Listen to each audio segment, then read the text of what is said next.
And now, from beyond our dimension, this is the JeffMara podcast. Here's Jeff. My guest is Nancy Lake, author, psychic blogger, and counselor who talked to God during her near-death experience, and today we're going to learn about it. Nancy, thank you for being on our podcast, and welcome. Well, thank you, Jeff. It's an honor to be here. Thank you so much. Nancy, can you start on the day that it happened and go from there? Yes. I had a procedure done, a surgical procedure. It was a gynecological issue, and there's a surgery called a D&C that I was going to have done, and it's not invasive. It's, not usually anything to worry about usually, but on this particular day, I think I either lost some extra blood or the anesthesia was too much, which happens even with elective surgery. Sometimes celebrities die, because of the anesthesia. So they never admitted that. They never said anything that would confirm that. The only evidence I have that something unusual happened was that they were having trouble waking me back up in the recovery room. When this near-death memory starts for me is actually when the nurse is shaking me and calling my name, and I was very upset or very irritated because I did not want to come back. I was talking to God, and I'll go into some more detail about all of that, but I'm just kind of giving the setting. Sorry, let me drink some coffee. The situation that I was in was they were trying to wake me back up. So at the time that she was calling my name, I was telling God, I don't want to go back to my earth life. I am so happy here. And I was so, God did not look like a person. I knew it was God. I knew it was a lot of light. I was in, I want to call it a God throne room or something, which may be not exactly right, but you have to make up words for these things because there's no real definition. But anyway, so I'm in this very bright place. The voice of God was male. I don't know that that's because he was male or just I think God will reach you in a way that you will receive him best, that you're more comfortable with. And so the voice was male, but it was kind of like surround sound. It was like his voice was coming from within me and without me. And I was totally enveloped in love and joy. And my fan just went off, thank goodness. Love, joy, and happiness and freedom. And I had all my answers. I've always been one of those people that ask all those big questions like, why am I here? I mean, I've been doing that, most of my life. I've been a seeker of truth. All my questions were instantly answered. It was like I had amnesia in my earth life. And it's like I was playing a very small, puny role in life because I had experienced some trauma, childhood trauma. And I felt like everybody else's life and their wants and desires mattered a lot more than mine. I was kind of reduced to this person that was serving other people or making other people happy. And so I just felt so complete and so happy. And I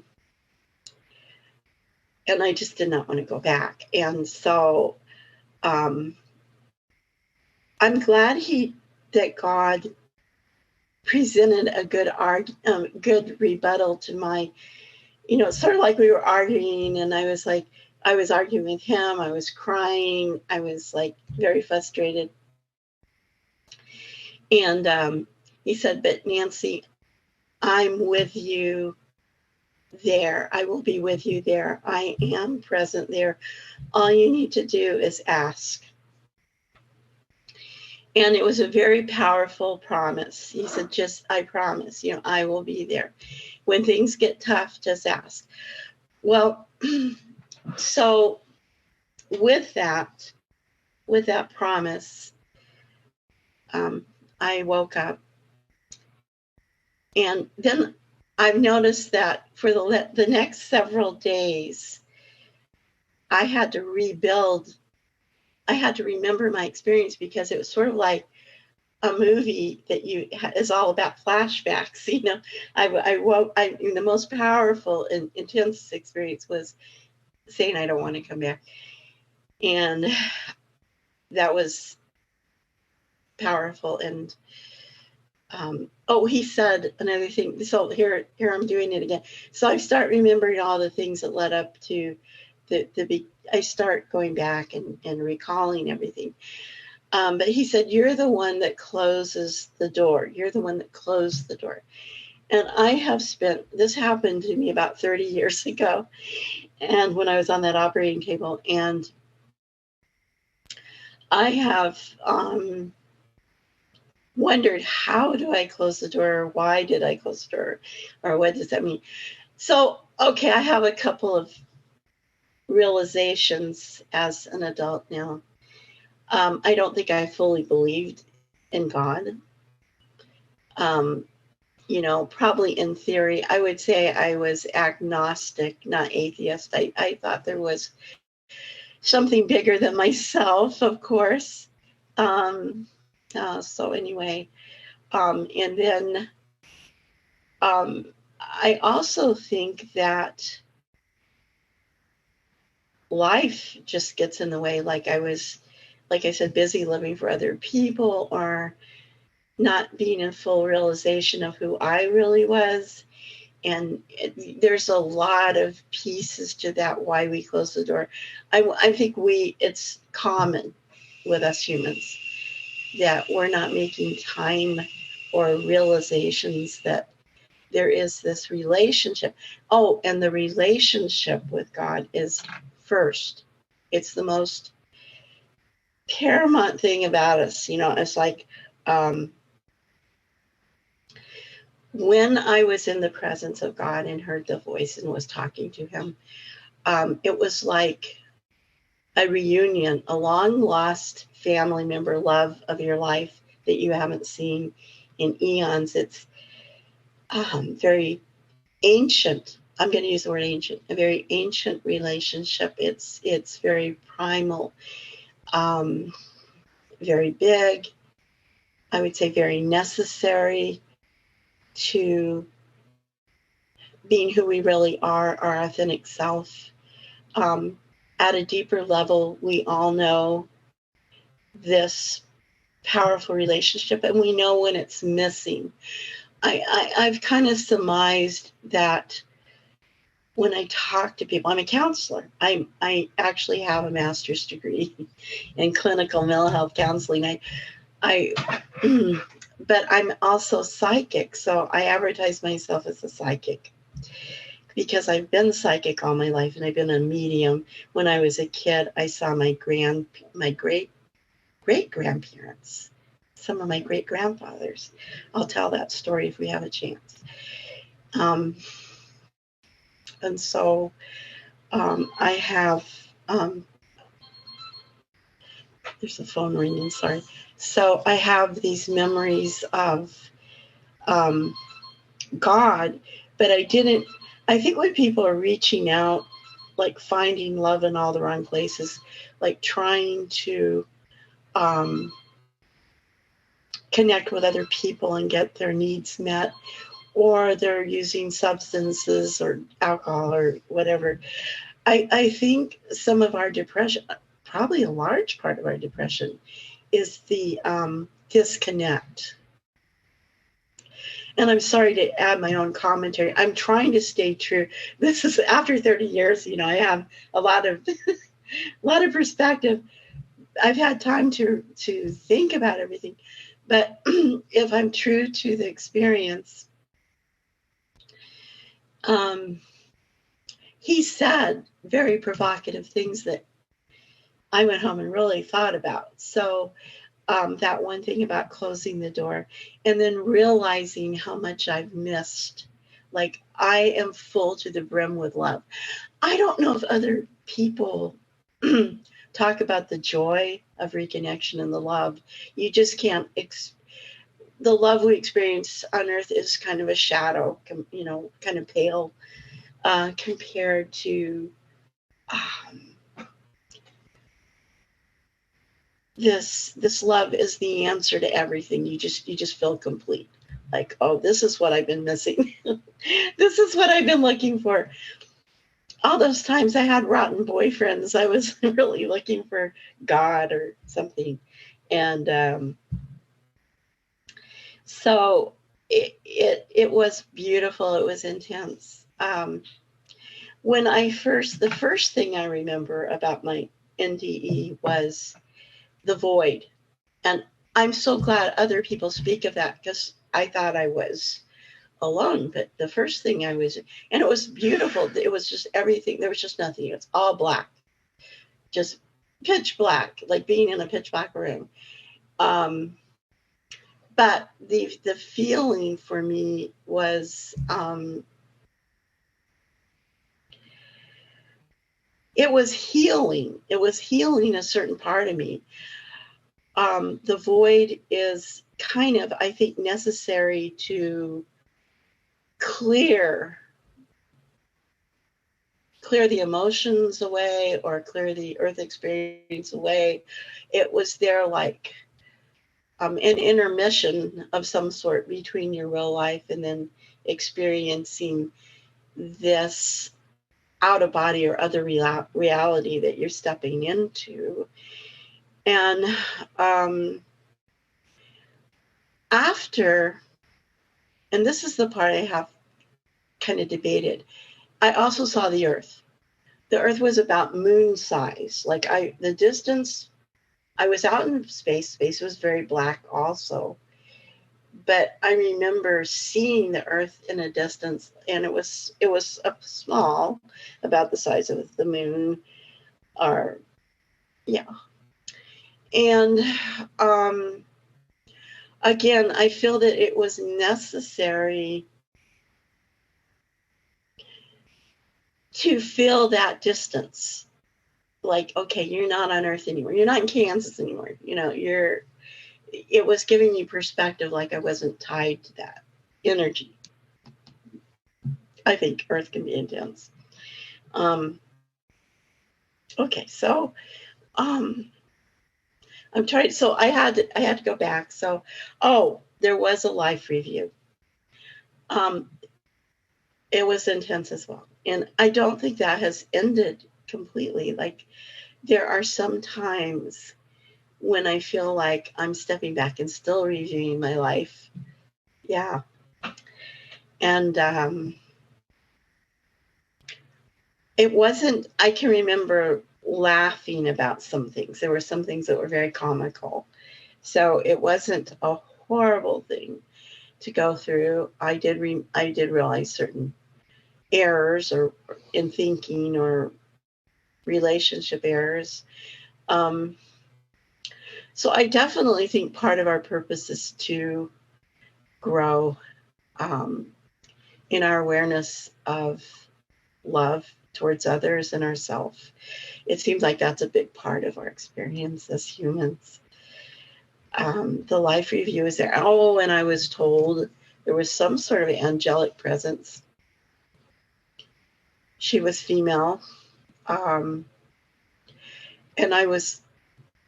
it reminds me of another experience I've had too. But anyway, this female angelic presence was saying, you don't want to miss out on the golden opportunities in front of you. And that was very eye-opening too, because there are times I've had suicidal thoughts. Never went through with anything, but I've thought about it. And I think you have to be an exceptional person to have not ever thought about it. I think most people had a moment where, stop the bus, I want to get off, this is too much or something.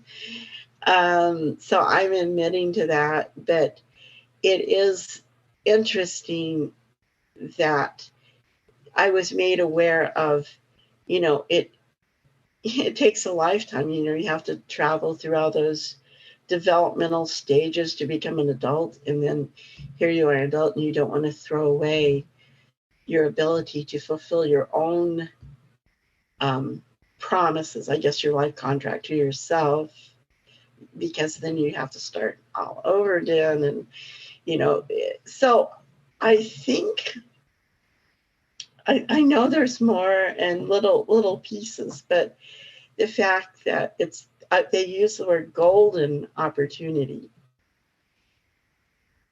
and it was that stuck for some reason, the fact they use those words, that you don't want to throw that away. And I knew that when I went back, I knew there would still be problems in my life, or, challenges and everything. And there certainly have been, but, and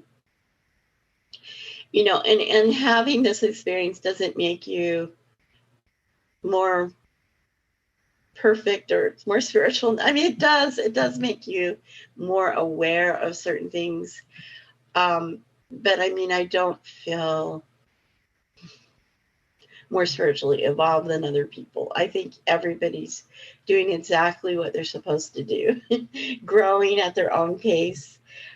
If life deems you need an out-of-body experience, I'm sure you'll have one, but that will be gifted to you. But I do see it as a gift. I see it as giving you a little bit of an advantage, insight-wise. So you were having this procedure done. During the procedure, did you just wake up in the black void? That was before. The last interaction I had was arguing with God that I didn't want to go back. When the nurse was calling my name, I wanted to tell her to shut up. I don't want to be rude, because when I woke up, I saw her as gorgeous. I saw her as angelic. I mean, it's like she had a halo. I mean, I think, I told her how beautiful she was, and I'm sure she thought, oh, that's the anesthesia talking or something. But that I had this profound love, and I continued to have that profound love for every single person I met for about a week. And then slowly, real life, I went back to old habits or old thinking patterns. So it was great to have that experience. The black void is just something I recalled later, I'd say the next day or two. I had a chance to review this. I didn't know, at the time this happened, I didn't know too much about near-death experiences. I had nothing to compare it to. I just had to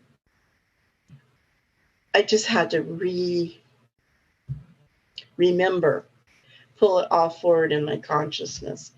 And that was, I think, one of the first things, like, let's say when they first gave me the anesthesia, the void was one of the very first things I can remember.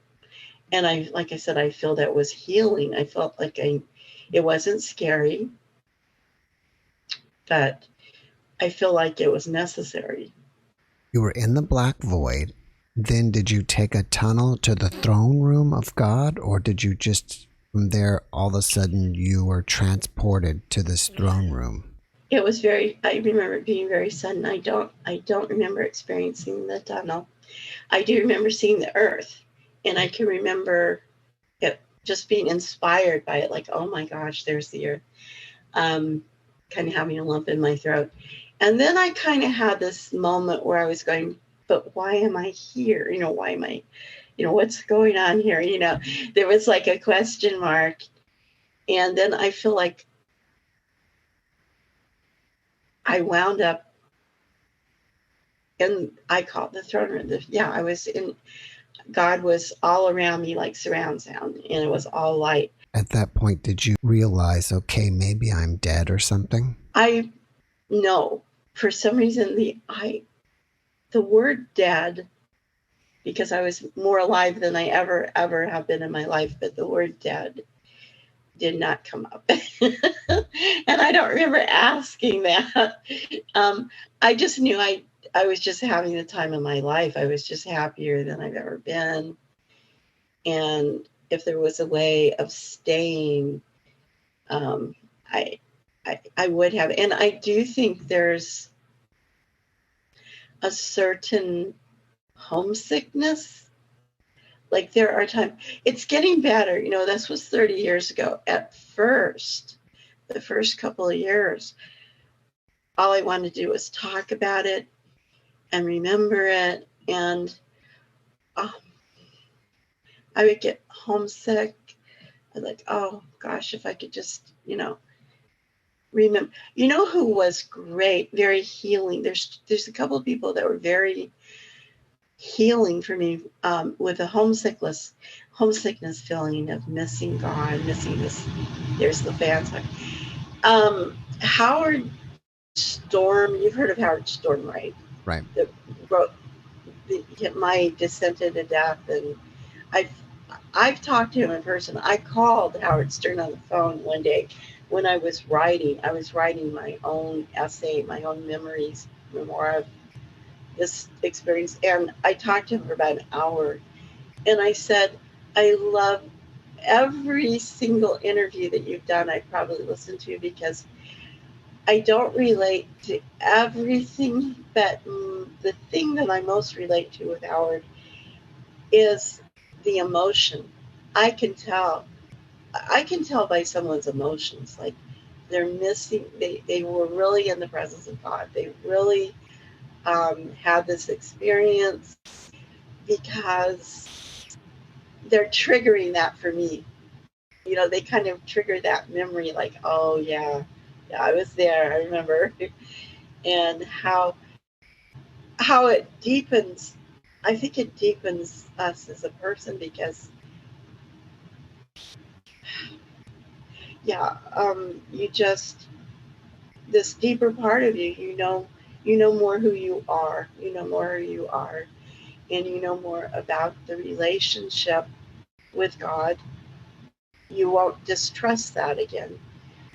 I don't think I had any fear of death either, except I had COVID in January of 2021, and I was in the hospital, and I did have an out-of-body experience. I was in the hospital.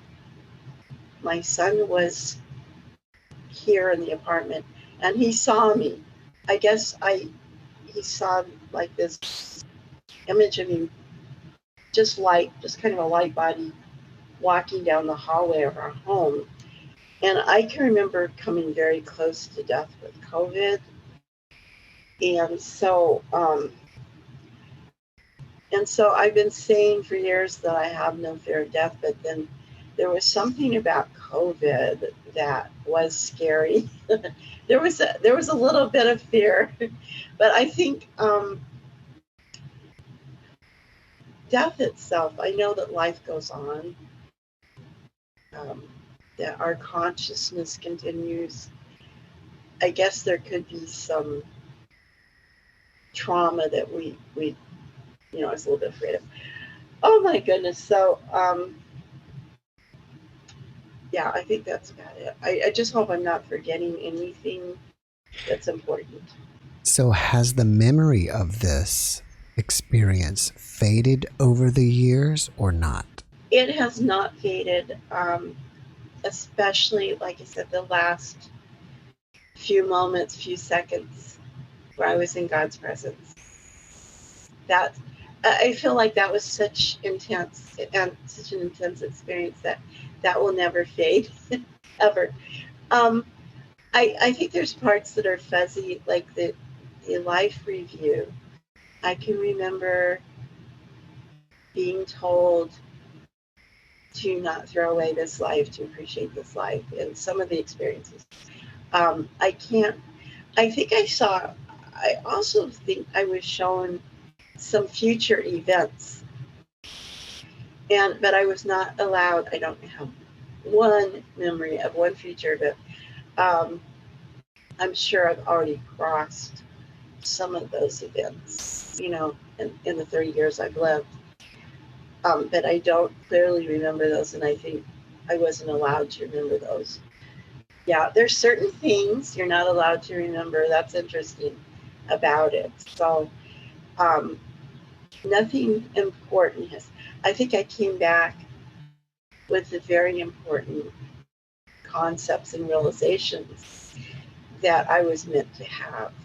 And I think it gave me strength to face future challenges. You said God's voice sounded like it was male. Did God appear to you as a being or just like a light? Just light. There was no form. There was no recognizable form. Um, so I think that's pretty much all I can say, except the place that I was in was sort of like um, dancing light, like lots of joy, lots of happiness. Like it was a big party in a way. It was like I was aware of others somewhere along the way. I knew there were others, and I know that we were all experiencing the beauty and the love, the tremendous love. It was, great. It was wonderful. I just wish I had a movie I could replay of that, where anytime you get really low or start doubting or anything, you can replay that. But in my head, I sort of can. I'm trying to think of was it Daniel Brinkley who had been struck by lightning, his near-death experience, and also I think it was Betty Eadie. These are people that I did read about their near-death or listen to their interviews about near-death experiences. And some people say, well, I don't want to listen to anybody else's experience because it might, change my own perspective. But no, I think that's really good to listen to other people's near-death experiences. It's my favorite thing to do. I envy you, in your job, because you get to interview people all the time. And, I always take home something from other people's experiences. It's nice to know that other people don't want to come back, because I had some guilt, a little bit like, well, I have responsibilities. I was a young mother with 2 little boys. And very often I thought, well, why would I say I didn't want to come back, because I love my children. But I think there had been such a deficit in my life. It's kind of like a big hole to fill, it's like I didn't know who I was. I didn't, my self-worth was down there. And my marriage was not going all that well. We have since that my partner, my husband, and I have divorced, not too many more years after that. I'd say give it about 3 more years, and we were going our different ways. So, but I'm still so very, very grateful. And I've had a few other near-death experiences along the way. Before you go into those, can you recall what the angel looked like? She was gorgeous. I mean, very aesthetically beautiful. But it was like she was very tall. She was just shimmering, sort of like a human face, human form, but very, very tall. Had a long gown on that was gold. It was just like, and that's part of the memory when she said, I had golden opportunities. I was looking at her and she was sort of golden. So that helped anchor. A lot of it's about anchoring memories because you're going to see and hear a lot of things. When people talk about art, the buildings or castles or what, I don't remember any buildings. I don't remember the flowers talking to me or anything. I believe they're right. I mean, I think everything is a little more alive, or a lot more alive. But I didn't experience that. I didn't experience the tunnel. I have experienced a tunnel in my childhood. When I was 9 years old, my father, my parents separated, but he was getting ready to leave the house. And so he told me to go lay down and don't get up or something like that. And my parents were separating. And when I laid down, I felt like the whole room was spinning. It's sort of like having vertigo. And then when I opened my eyes, it's like I was looking up through a tunnel. And these 6 faces were looking like if you were looking down over the wall of the around well or tunnel. They were all looking down at me. And I looked at all of them. And then later on, one of them looked like the banker on the Monopoly game. One of them had a huge long beard. I found that they were all great grandfathers. And by going through some family records or albums, I remember them, and that they all had different personalities. But I think that was a very powerful moment also, because it's sort of like I realized I had support in ancestors. Like I have Cherokee ancestry, and one of my ancestors was definitely Cherokee looking. I actually have a picture of him. There's a boatload of Irish, and I'm just kind of a European blend. But yeah, seeing them gave me an anchor, as a child, like, okay, my dad's leaving. I was very close to him, but I'm going to be, I'm going to be protected and kept from serious harm.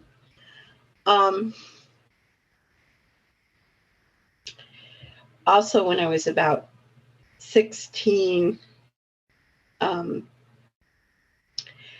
I was camping in the White Mountains in Arizona, and I climbed up this cliff, and I was climbing back down, and my foot slipped, and I was actually airborne. I actually fell off a cliff, and I lost consciousness. But when I kind of came back around, I was, the back of my pants, I was in a thorn bush, but I wasn't too scratched up or anything. I was just kind of, the back of my pants in a thorn bush, and kind of had to twist myself around a little bit. I was shaking. I was just the whole way down. I was like, my heart was pounding, just climbing the rest of the way down. But the whole way down, I also felt like I had been literally saved. You know, like that was one of the times when I felt like there's something bigger than me. You know, it's not just me. There's something bigger than me. So I love that experience. I love the way I felt. I told my friends about it, and they were just laughing, you know, like, oh, Nancy, you know, but I, it changed. It also changed me. It's like every once in a while I would have some experience that would kind of reinforce the fact that there's a bigger plan. There's more to this. It's not, you know, it's not a simple thing, and there's bigger consciousness out there. You mentioned that you had been a psychic since you were a child. Did that happen because of some kind of out-of-body or near-death experience? I'm going to put it this way. Not necessarily. I think I was born with it, because I remember being quite small. I can remember being 4 years old. And like, for instance, one of the early memories I have is this lady walked into our home. My mother answered the door. She was there to see my mother about something. And as she walked in, I had this intense pain in my shoulder. And the next thing out of her mouth is, my mom was saying something like, well, how are you? And she goes, oh, my bursitis is really acting up today. But I almost heard, I would almost, like a second before people would say something, I would hear it. And I was also sitting in the back seat. I don't think we had safety belts back then. Cars were different. Like, I was born in 52, so I'm sure we had like a 55 Chevy or something at the time. And the radio was on, and they were having a contest. And they said, we're going to play the music backwards. And if you know what the song is, call in. So my mom's driving and my brother's in the front seat. And they played the song backwards. And I said, oh, that's You Ain't Nothing But a Hound Dog by Elvis Presley. I got it right away, you know. So it's like, I mean, it was instant. I didn't even have to think. So I was, and then I would see when I would go to bed at night, I know there were people talking to me that were not in body. There's also a lot of lights. Like I would see in the dark, I would see like red lights and green lights. And I think we were going through my chakras when I was a kid every night. And so I think I came in with a lot of development already going on just there. And all that psychic awareness. Oh, I could talk to animals. Well, apparently talking when I was a kid, I would have dogs follow me home all the time. I would tell the dog telepathically to follow me because I wasn't allowed. My family was not into pets. And unfortunately, there was a dog that would follow me home. He was like a German Shepherd. And my brother would throw rocks at him. So he stopped that. And it just, you know, I did not enjoy going fishing because I could feel the pain. I was so empathetic. I feel the pain of the fish. And I had to let the crawdads, they had crawdads, and I let the crawdads go in the water. I was terrible to go fishing with. I mean, I was not having a good time. I was very, you know, empathetic. I have been told by several psychics, I don't know if I want to say this, that I was someone in a past life that was very iconic. And so that talked to animals. The saint talked to animals all the time. But I don't know that I want to say it because it just sounds too, you know, it sounds like my ego's gone overboard or something to say it. But I have memories of I have certain soul memories of being cold and hungry and having my feet bleeding. And then one thing I remember is that one of the messages I have from that lifetime is that you don't have to suffer and do a vow of poverty to be spiritual. I believe that's not necessary. And it was a very hard lesson, and a very self-depriving message. And I don't think people have to forego the normal earth. In fact, I think you can enjoy food. Obviously, I eat, but I'm diabetic because of the Cherokee side of the family. I have to get my weight and everything under control. My doctor, You have a master's degree in counseling. You're a counselor, but you said that you also kind of put yourself out there as a psychic counselor. How does being psychic affect your ability to counsel people? Oh, it works. They work together like a hand in glove. They're very complementary. I think that's why I got into counseling, is it doesn't matter who I'm sitting next to on a plane or a bus or standing in a checkout line. I'm one of those people that people will tell me things they've never told anyone else. I've had supervisors, my people where I worked as a case manager. I started out as a case manager and then got my degree. And they would say, how did you get that person to open up and tell you that? And I said, well, they just did, I mean, for some reason they said, I have never, and they will say that, they say, I've never said this before. And they tell me. So it's a gift that way. But also, I will tell you this, as far as being psychic, I have a great story. It's short, too. It helps me get to the root of the problem very, very fast. It's like therapy goes really quick for me because I start to see clairvoyantly pictures in my head. I was talking to this one lady who was living in the car with her 2 kids. I was a social worker at the time, and I was talking, we were all at McDonald's. The kids were in the play area of McDonald's, and I was sitting there, and we all had lunch, and I was talking to her, and all of a sudden I saw her putting books on a shelf and organizing a bookshelf, and she smiled. She just had this huge grin. And I told her, I said, I'm having this vision of you. And I have to tell, I said, I'm sorry, I get these little visions. And she says, oh, well, she lit up like a Christmas tree. I've always wanted to be a librarian all my life. I've been kind of held back because of circumstances, but I said, oh, well, that makes my job really easy that you have that kind of passion, because let's get you enrolled in school. So it kind of prioritized the steps I was going to use to help her. I think having those kind of visions propelled my ability to help people a great deal.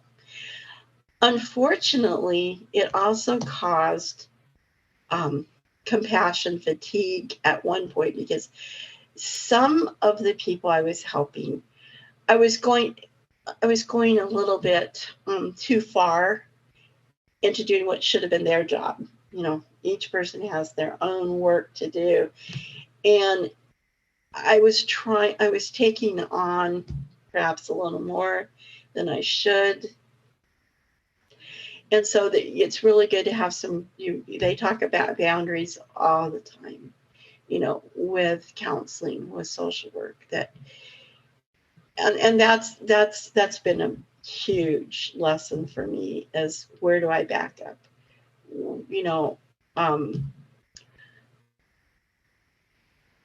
If this person doesn't kind of do the work, they're going to just be right back here again. They're just going to, the next thing that happens to them, they're going to collapse again. they've got to do their part in overcoming their circumstances. As your life went on and you had more of these spiritual experiences, did your psychic ability increase? Yes, it has, but I have, it has increased, but let me see. I'm not answering it correctly. I work at that. I work at self-development. I have a friend who is very psychic. She's a redhead. She's Irish. I think it's that Celtic blood too. But she's not psychic on demand. She's psychic. I'm only psychic when I'm psychic. Like, she'll get a psychic hit about something. Oh, Nancy, I just got a flash. I need to tell you this. And it's just kind of like that, very spontaneous. As a professional psychic, I worked in Sedona for a couple of years. And as a professional psychic, people are walking through the door with questions. And in fairness, there are days where you're probably more on as a psychic than others. But I have to meditate. I've learned how to become more of a channel, more receptive. It's like listening. It's like if you're a radio station, you're listening to this subtle energy and tuning into that. And it's all about receptivity. But I've worked at that. So I wouldn't say it's just an accident that I'm more psychic. Now, I know that my near-death experience, like I said, I was seeing auras around people for a week, and I was appreciating people. I was like, oh, that person, oh my gosh. I was touching in to some deeper level of that person. It was great. I fell in love with everybody. It doesn't matter. I fell in love with everybody.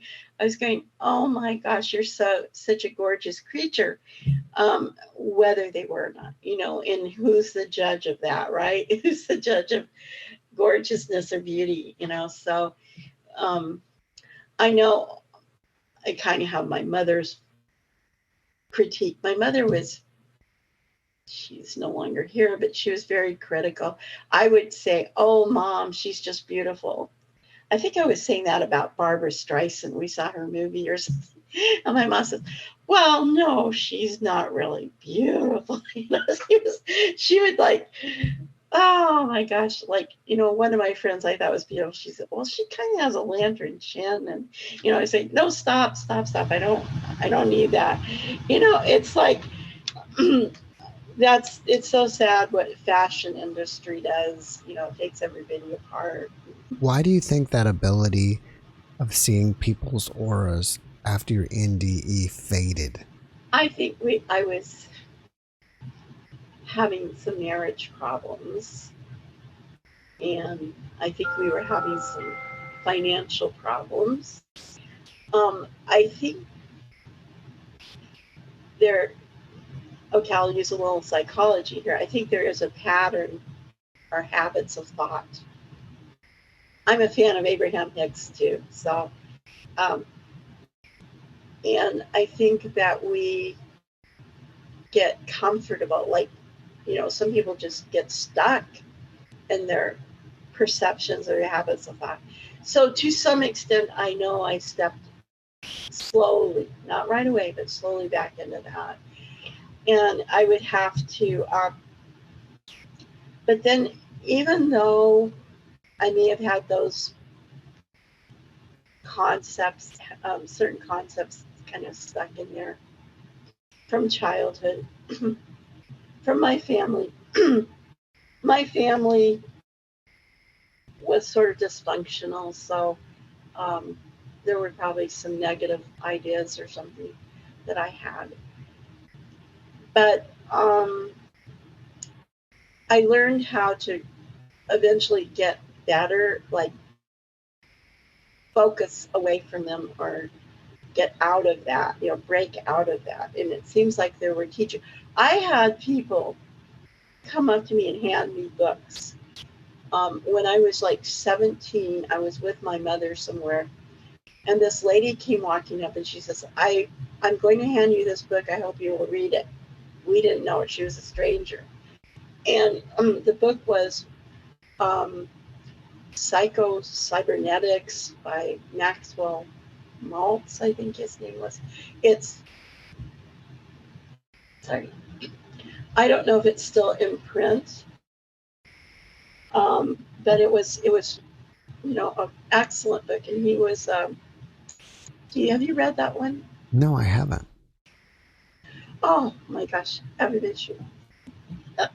He was a plastic surgeon.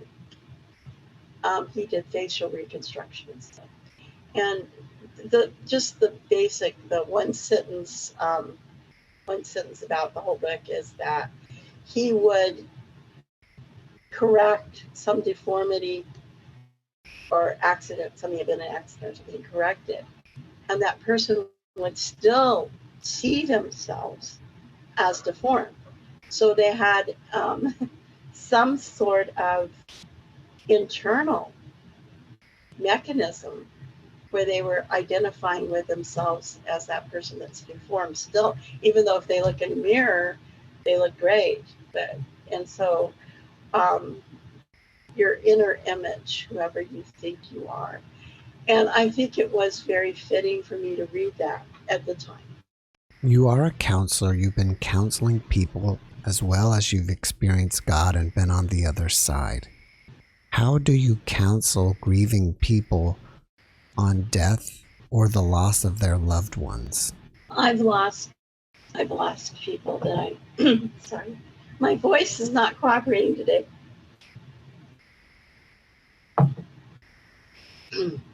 I've lost loved ones, and so I'm no stranger to grief. The thing I would say is you don't have to white knuckle getting through grief. There are groups. When I lost my oldest son, we had so much phenomena around him when he, it was like he was right there with us for about a year after his death, but I lost him accidentally. He was 27.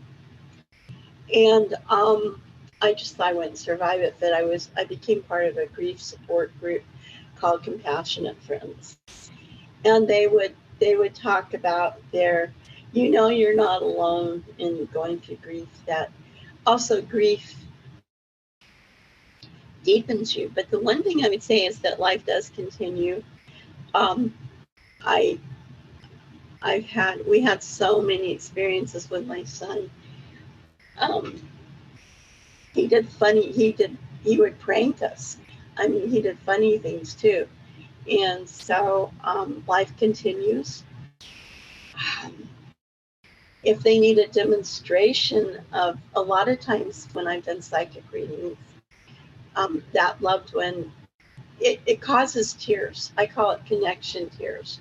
That person will come in very, very close. And like this one grandmother was holding a birthday cake with candles. And I said, "Oh, your grandmother says happy birthday." And he goes, the person that's sitting there says, "Yeah, it's my birthday." And I said, "Well, she's here and she's showing me a picture that you painted for her." So I kept bringing through things clairvoyantly. I guess that's what mediums do. I guess it's not that unusual. And I also have had clients show up that, I don't know if I'm answering your question, like just rambling there, but I've had people show up with a phrase. So, like this one lady, her mother was dying of cancer. And they both believed in psychics. But anyway, they developed a phrase that if the psychic would say that phrase, I forget, there's a word I'm not thinking of for that phrase, like what it's called. So this lady came and sat down, and she says, well, today's the anniversary of my mom's death, and I'm here in remembrance of her.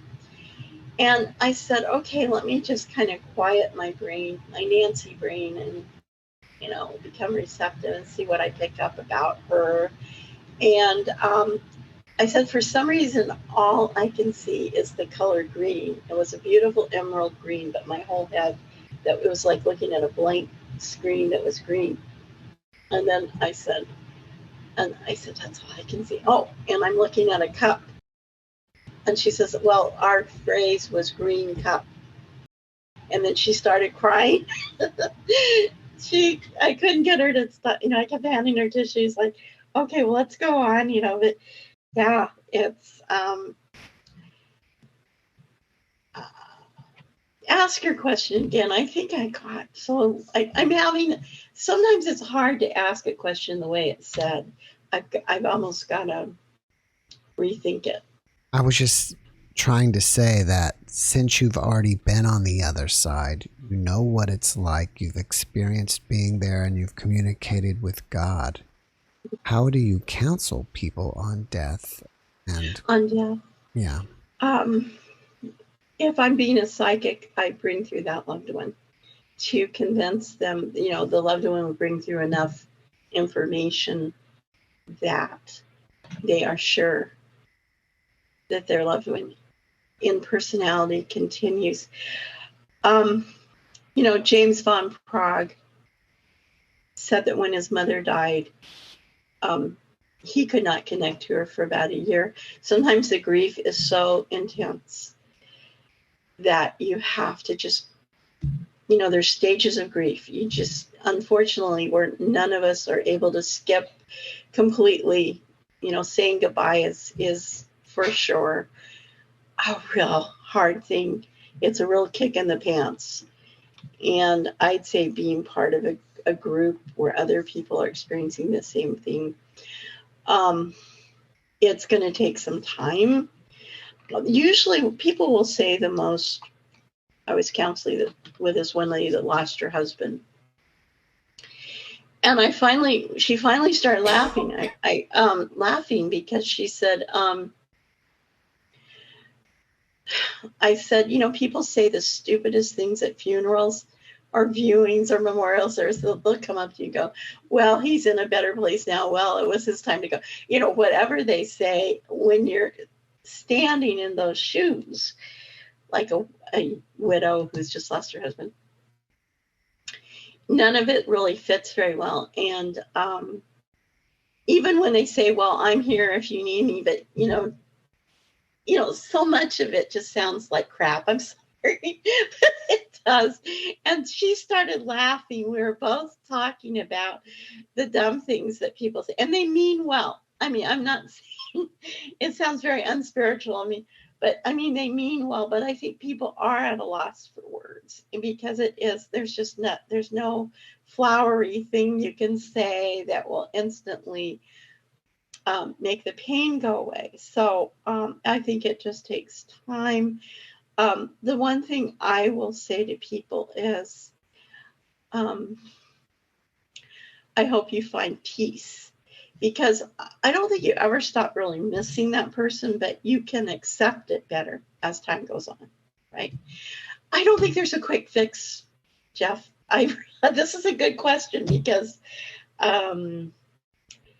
it's if you really love that person deeply, like your child or a husband or something, it takes time. All right. In the beginning, I mentioned that you are a blogger. People want to check out your blog. How do they find it? I'll give you that address, and I have a website that's really easy to find the blog that way. If they're not writing down the blog address, the website is Angel Bells Guidance, all together, all one word, angelbellsguidance.com. So that's ANGELBELLSGUIDANCE.com. The blog is available there. My contact information is there.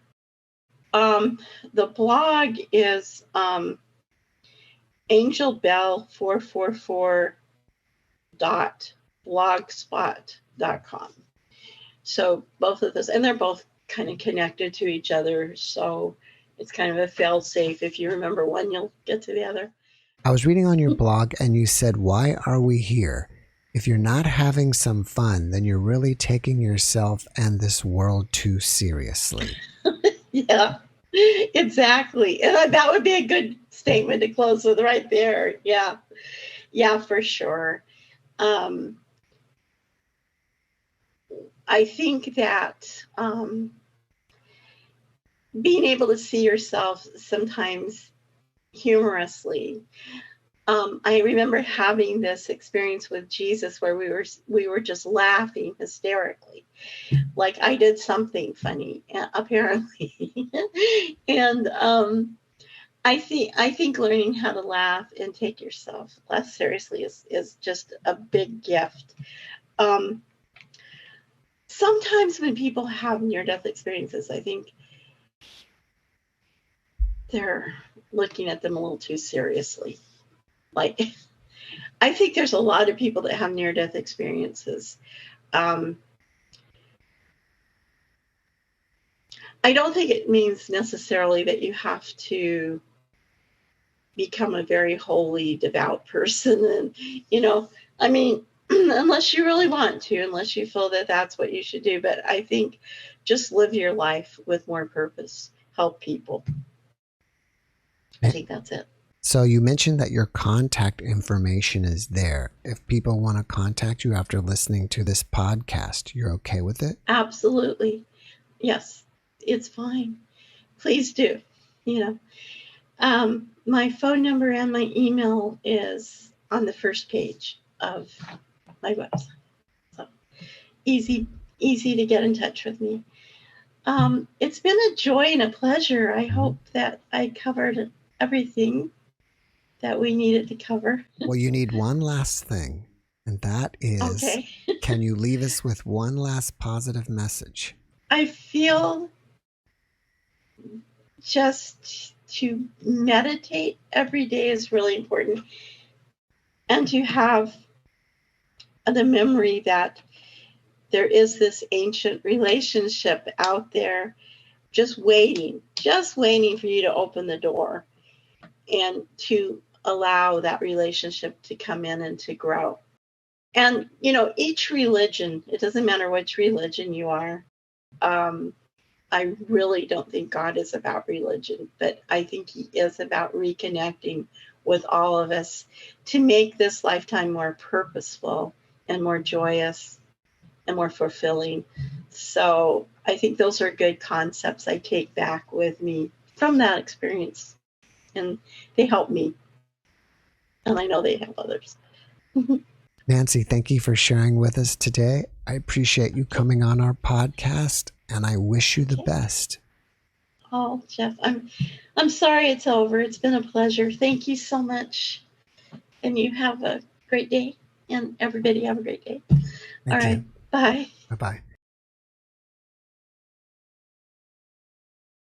Thanks for watching the JeffMara podcast. I really appreciate you. Another way to show support is through YouTube memberships. And if you do, there are loyalty badges and other perks depending on your level of membership. All you need to do is click the join button underneath the video to find out more. Thank you for your support.